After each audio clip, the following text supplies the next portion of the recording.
Hi everyone! If you're new here, shout out to you. I'm Chris.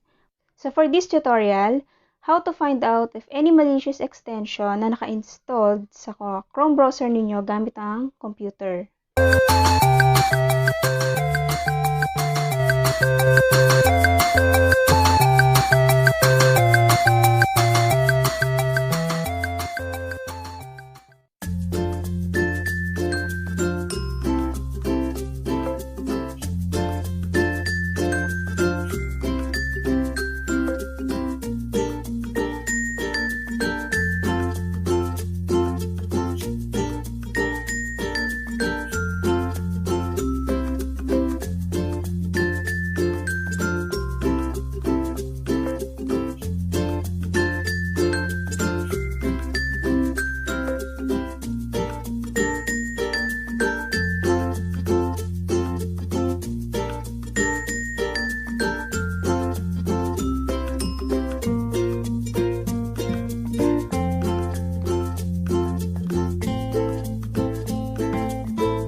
I hope you learned something from this tutorial, and if you like it, please give me a thumbs up. This is Xris Tutorials. Don't forget to subscribe if you haven't subscribed yet. Please hit the bell button to be notified when I have a new video. Thanks guys for watching.